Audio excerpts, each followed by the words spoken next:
Hello and welcome to another episode of Borg Tries to Fix It. So we are finally going to do the exhaust on the car. Been putting this off for a while, don't know why. I know it's going to be finicky trying to make everything fit, and it'll probably take some adjustments even after I put it on the ground. But let's get everything in the car and see how it fits up, and then we'll kind of take it from there. Okay, we are crawling under the car here. I'm gonna go all the way up. So, here you can see I got everything just kind of fit in. So, here we have the header, here's the reducer, and here we have the beginning of the pipe system. It comes down into the X here, and then we go back. We have our mufflers here, and these are hangers here and here,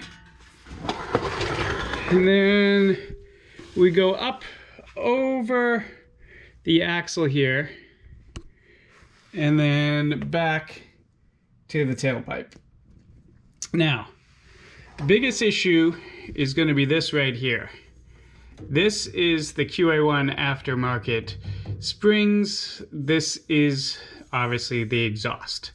Now, how the fit of that's going to be really can't be determined until I get some weight down on this.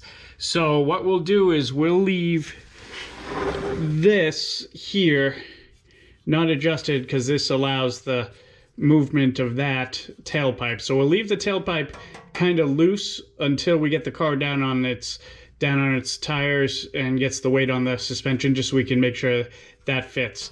But the rest, we can put the clamps on and clamp it all up. Now, in hindsight, I should have put the clamps on before I did all this, but I digress. I'll get them on now, and then we'll start tightening them up, and then I'll kind of hope that everything fits in and looks good and whatnot. But anyway, let's put those pipe clamps on and tighten everything up. Okay, so we are all in and tightened. So if you look, I took the rear end, jacked it all the way up, and put it on jack stands, just so we'd make sure everything cleared. So, moving back in here, we have just a little bit of clearance with between the exhaust and the shock spring combo. Same on this side. You can't really see it very well, but there is a little bit. And when the suspension comes down and up, it doesn't hit.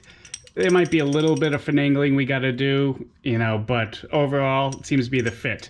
Now, if you look here at all the connections, so the hanging here, we had to use the old style pipe clamp like this. Everywhere where we had a joint, we used the new style pipe clamp, the better clamp that clamps all the way around. You can see it here too, and all the way up. So that hopefully will keep us from having leaks. All right, we come up, we have our X pipe there. And if we keep going up, we can see our connection to the reducer from the header to here. It's not exactly straight, but it is as straight as we could get it. Here we have our emergency brake cable here that runs right above the exhaust.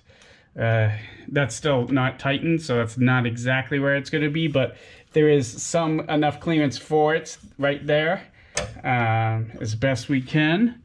But overall, looking over here and down. It's very nice.